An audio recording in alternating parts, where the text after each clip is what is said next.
Jesus morreu na cruz, e por conta disso, minha vida não é mais um castigo.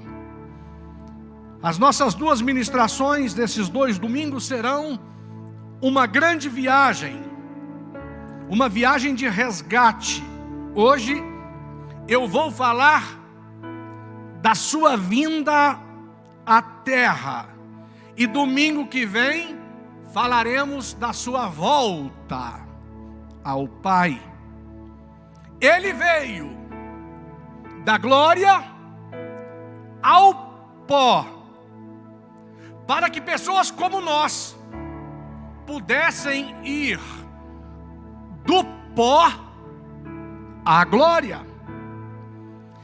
Ele desceu do céu, da presença de Deus, ao inferno humano, para que pessoas como nós, eu e você, pudéssemos subir do inferno ao céu da presença de Deus. Nessa missão do Filho de Deus, uma dívida foi paga para nos salvar de uma eternidade distante do Pai. Se você prestar muita atenção nessa palavra, certamente ela poderá ser tão instrutiva para você acerca da morte de Jesus, e é bem provável que você aprenda algumas coisas que você ainda não sabia acerca da morte de Jesus. Isaías 53, versos 4 e 5. Isaías 53, versos 4 e 5. Assim diz a palavra do Deus Todo-Poderoso: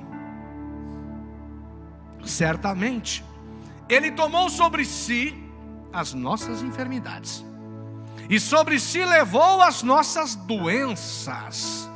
Contudo, nós o consideramos castigado por Deus, por Ele atingido e afligido. Mas Ele foi transpassado por causa das nossas transgressões, foi esmagado por causa das nossas iniquidades.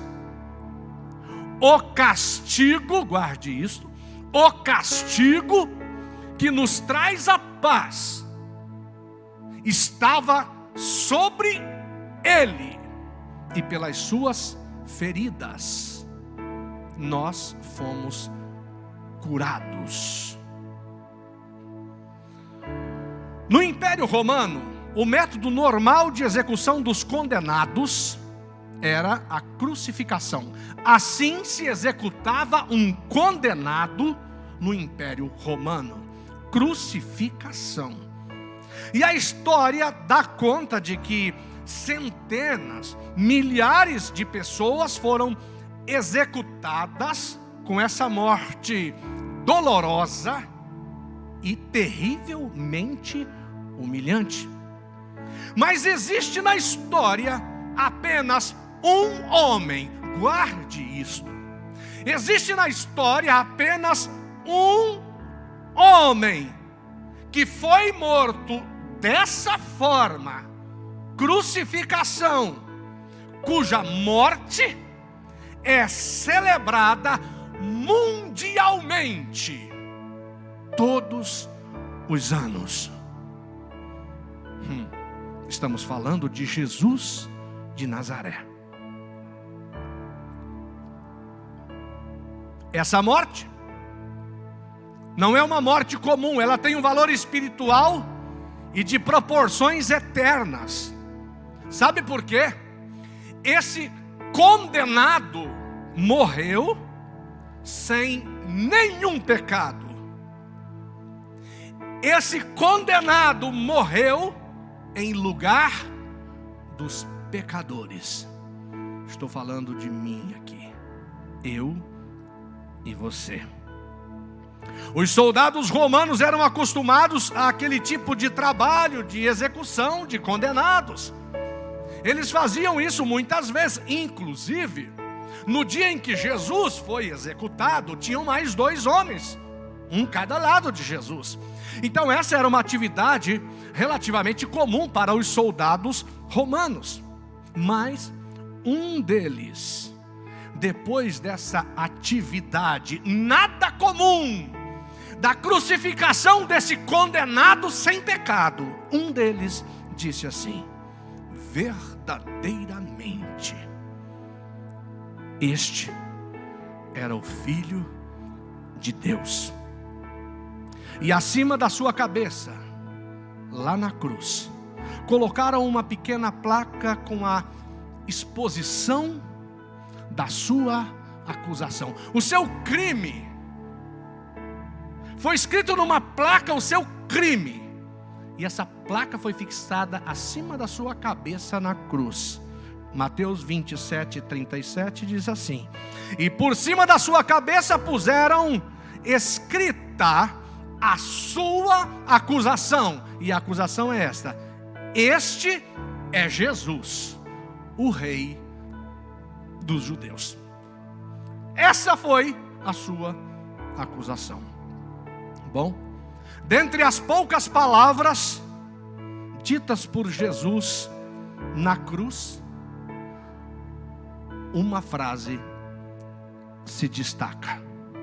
Mateus 27, 45 e 46, olha o que diz a palavra de Deus. E desde a hora sexta, houve trevas sobre toda a terra, até a hora nona. E perto da hora nona, exclamou Jesus em alta voz, dizendo: Eli, Eli, lama sabactani. E este é o significado dessa palavra: Deus meu. No meio das trevas se ouve isso: Deus meu,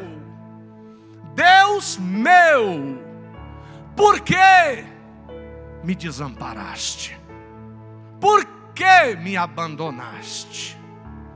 Jesus viveu ali na cruz essa terrível experiência do abandono pleno do Pai.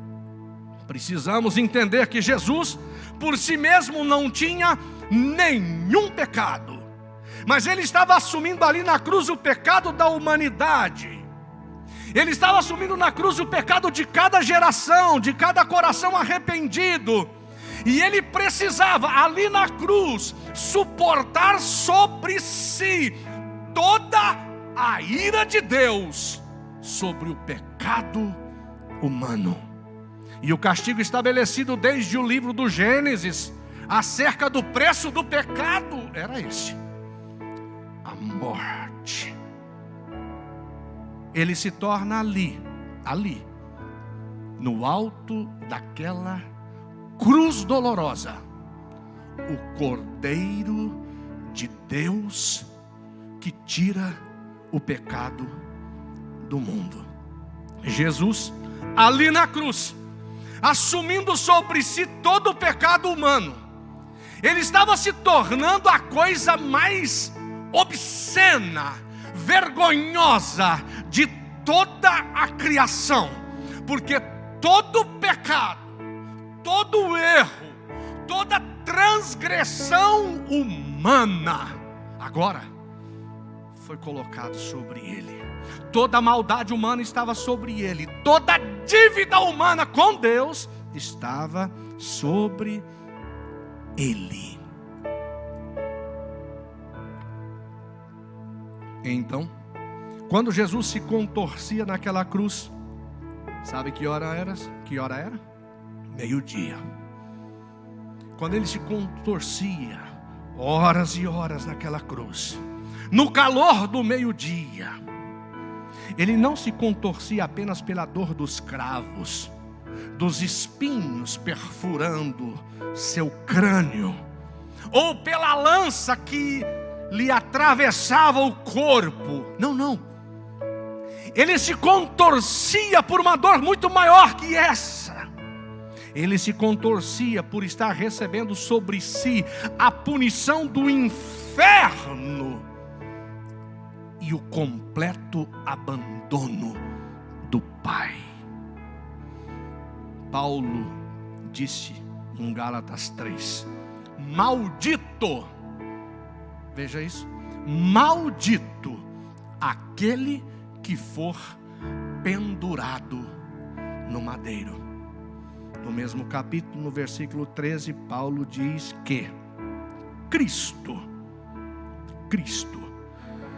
nos resgatou da maldição da lei, fazendo dele mesmo maldição em nosso lugar. Ele não apenas assumiu a nossa maldição, ele se tornou maldição por nós.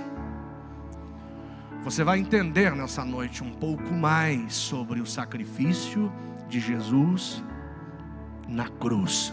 Certamente isso vai ganhar bem mais sentido para a sua vida espiritual.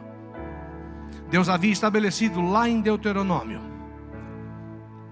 uma lista grande de bênçãos e uma lista grande de maldições. Lá,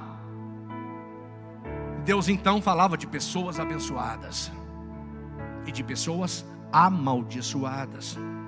Deus havia estabelecido que maldito seria aquele que fosse pendurado no madeiro. Deixa eu te ajudar a compreender algo. Você sabe qual era a forma comum de execução entre os judeus? Os judeus, diante de uma penalidade de morte, eles eram mortos por apedrejamento. Mas por que Jesus não foi então apedrejado? Porque nele, em Jesus, estava se cumprindo a profecia da maldição. Eu vou te falar algo muito interessante sobre os sacrifícios pelo pecado no Antigo Testamento. Quando os sacerdotes iam oferecer sacrifícios pelos pecados do povo, eram usados 2 animais. Esses 2 animais representavam a expiação do pecado do povo. Se você ler Levíticos 16, você vai ver tudo isso. Um animal era sacrificado ali no templo e apresentado a Deus. Um animal. O outro animal, que era chamado de bode emissário, nele o sacerdote colocava as suas 2 mãos. As 2 mãos do sacerdote eram colocadas sobre eles. E quando colocava as mãos sobre esse bode, sobre esse animal, era pronunciado sobre esse animal todos os pecados do povo. Tudo que o povo tinha cometido de pecado era pronunciado sobre este animal vivo. E depois de se pronunciar todos esses pecados sobre eles, e esse animal receber todas as maldições, esse bode emissário se tornava um animal completamente maldito. E ele era lançado ao deserto, considerado como trevas para morrer distante. Ele era enviado solto no deserto, como uma figura de um maldito completamente desamparado. Uma figura do pleno, completo desprezo. A figura que se tinha desse animal é que ele levaria para longe todo o pecado.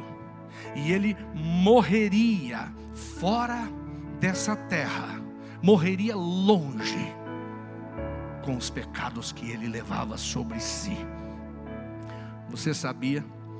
A crucificação de Jesus não aconteceu dentro dos limites da cidade santa.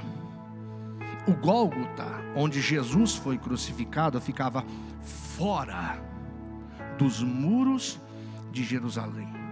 A sua crucificação foi fora dos muros.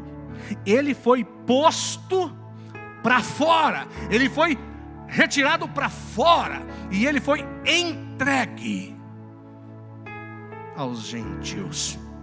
Mas algo ainda mais curioso aconteceu ao meio-dia naquela crucificação. Meio-dia. O horário do sol mais intenso, mais forte naquelas terras desertas. O horário do maior brilho do sol. E diz a Bíblia que o sol se apagou ao meio-dia. Deus desligou a luz do sol em pleno meio-dia e houve trevas sobre toda a terra ao meio-dia. Do meio-dia às 3 da tarde. Considere que na Bíblia a luz, ela tem uma relação com a bênção de Deus. A luz tem uma relação com a presença de Deus. Trevas tem sempre uma relação com a maldição. Trevas tem sempre uma relação com a ausência de Deus. Bom, para você ter uma ideia, a Bíblia diz que lá no céu nós não seremos iluminados pela luz do sol ou da lua. Diz a Bíblia que no céu vai ser desnecessário o sol. Não vai precisar de sol. Sabe por quê? Porque a glória da presença de Deus é que ilumina o céu. Mas agora na terra, o que a gente encontra são trevas. Trevas sobre a terra e Jesus no meio das trevas, pendurado numa cruz. Ali estava toda a ira de Deus.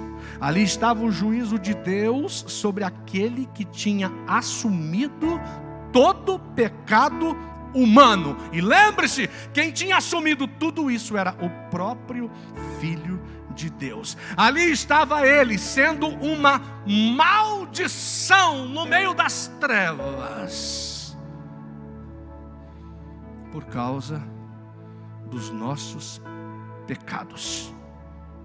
Eu vou te lembrar algo importante sobre a crucificação. Pelo pudor da Idade Média, as imagens que nós temos da crucificação nos mostram um Cristo com um manto, um lençol envolvendo a sua cintura. Essa é a imagem que a gente tem da crucificação.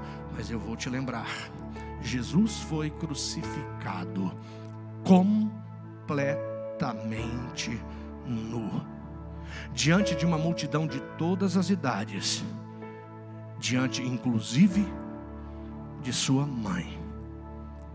Nessa hora de trevas, de dor, de abandono, Cristo pronuncia as palavras mais dolorosas da cruz. Já se faziam 3 horas que ele estava agonizando nas trevas. Daí então ele vai abrir sua boca e ele diz: Deus meu,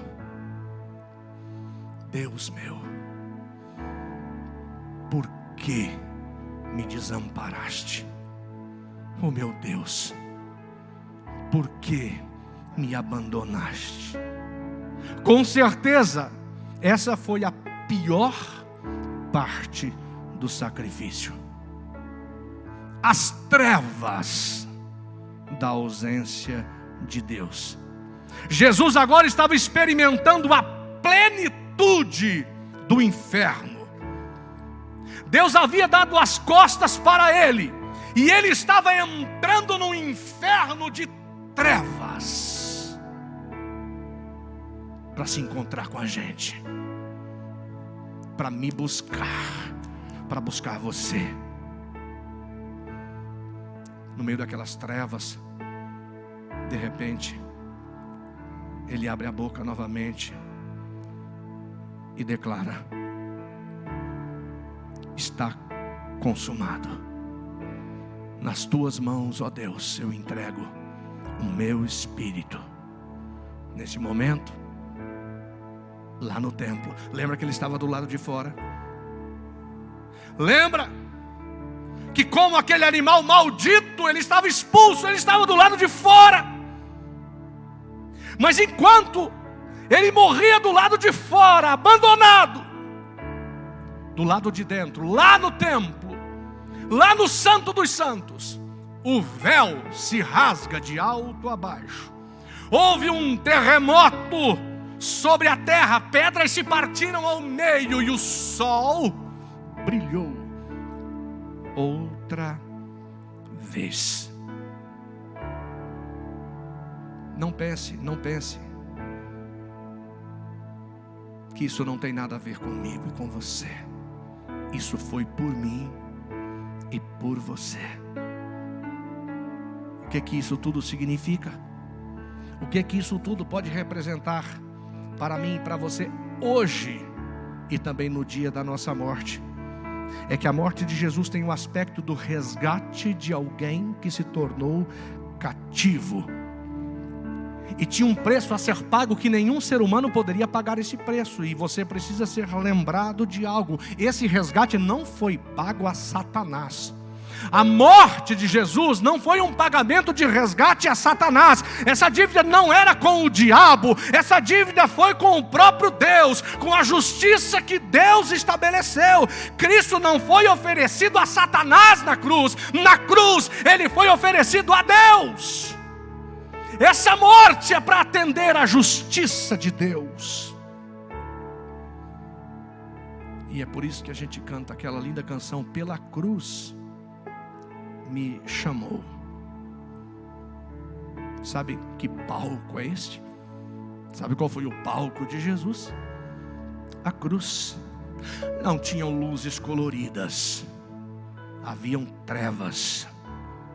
Sua coroa era de espinhos. Era de espinhos. A cruz precisa ser o nosso ponto de encontro com o nosso Salvador, porque ali todos somos pecadores, arrependidos e aceitos por Deus. Ali, na cruz, ninguém é melhor do que ninguém.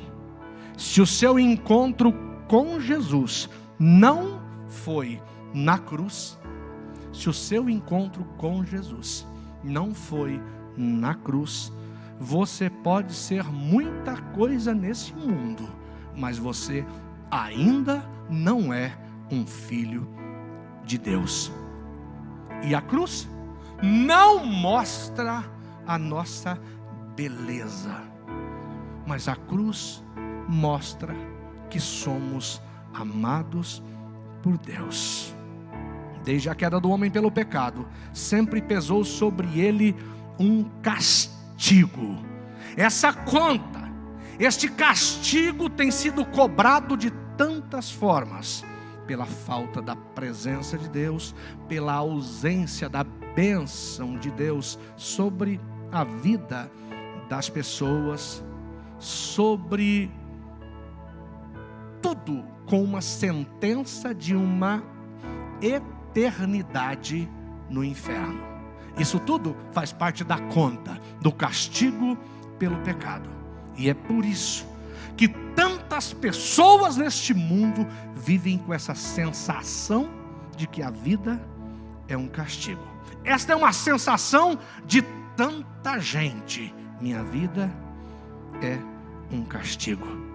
Mas quando Jesus estava naquelas trevas da cruz, sabe o que ele estava fazendo? Ele estava assumindo o nosso castigo. E é por conta disso, que a Bíblia diz que lá na cruz, certamente, Ele tomou sobre si as nossas enfermidades e as nossas dores e doenças, Ele levou sobre si. É por isso que diz a Bíblia que Ele foi transpassado por causa das nossas transgressões. Ele foi esmagado por causa das nossas iniquidades. E o castigo, guarde isso, o castigo que nos traz a paz estava sobre Ele, lá na cruz, nas trevas, quando Ele se fez maldito. Aquele era o castigo que nos traz a paz, e pelas suas feridas nós fomos sarados. Cristo na cruz tem essa mensagem: a minha vida não é mais um castigo. Nessa noite, tenha um encontro com o Cristo da cruz, porque Ele entrou nas nossas trevas para se encontrar conosco e para nos levar para a sua luz. Ele assumiu tudo. Você pode ser perdoado hoje. A nossa vida não precisa mais ser um castigo. Saia, em nome de Jesus, saia dessa zona de castigo. O inocente que foi condenado na cruz pode nos salvar. O maldito da cruz pode abençoar você. Se o rejeitado da cruz te apresentar ao Pai, você será aceito pelo Pai. Quando Ele morreu e o véu foi rasgado de alto a baixo, esse véu ficava no templo. E para você que pensa que era um paninho de renda, uma sedazinha, deixa eu te falar, nem 2 cavalos puxando um para cada lado conseguiam rasgar este véu. Ele tinha 18 metros de altura, cerca de 10 a 12 centímetros de espessura, de linhos trançados, retorcidos. Não vá pensar que era uma rendazinha. 18 metros de altura. E enquanto Jesus morria lá do lado de fora, no meio das trevas, de alto a baixo, se rasga este véu. Seu corpo ainda estava na cruz. Quer saber quem rasgou o véu? Foi o Pai. E quando Ele rasgou aquele véu, Ele estava dizendo: o pecador pode se achegar a mim. Ele estava dizendo: a dívida foi paga, o sacrifício foi aceito. E eu quero orar com você que não rejeitou o sacrifício do Filho de Deus. Você que não rejeita o sacrifício do Filho de Deus, e que nessa noite você pode declarar com toda a sua fé: a minha vida não é um castigo, porque nenhuma condenação há para os que estão em Cristo Jesus. E eu estou em Cristo Jesus. Não sou mais um maldito. Ele se fez maldição. Eu sou bendito do Senhor. Vamos orar. Pai, Tua palavra foi pronunciada com paixão, amor, e com a certeza de que ela é poderosa para arrancar muita gente das trevas. Com a certeza de que pecadores arrependidos entrarão na Tua presença e suas vidas nunca mais serão as mesmas. Nesta noite, tem gente orando comigo, saindo da zona do castigo, da maldição, das trevas, porque aquele que entrou nas trevas se tornou maldito, me resgatou da maldição da lei. Aos arrependidos, pronuncio palavras de esperança, renovo. Nós viveremos a vida num lugar abençoado, onde cai o orvalho do céu, iluminados pela presença do Senhor. O Senhor nunca vai nos desamparar, o Senhor nunca nos rejeitará, porque sobre nós está o sangue de Jesus, que foi derramado naquela cruz. Ele desceu, Ele pagou a dívida, e Ele me apresenta ao Pai, lavado e remido pelo seu sangue. E eu e os meus irmãos somos filhos. Com essa paz viveremos o restante da nossa vida, na certeza de que nenhuma condenação há sobre nós, nenhuma maldição há sobre nós. Minha vida não é um castigo, minha vida é uma expressão da glória e do cuidado do Senhor, porque Jesus me perdoou. Assim, eu abençoo essa semana na vida dos meus irmãos. Tua graça estará com eles em todo o tempo. E vamos nos preparar para o próximo domingo, uma palavra incrível e poderosa, que vai falar da ressurreição daquele que morreu no meio das trevas em nosso lugar. Em nome de Jesus, amém. Que Deus te abençoe. Tenha uma linda semana, no nome de Jesus.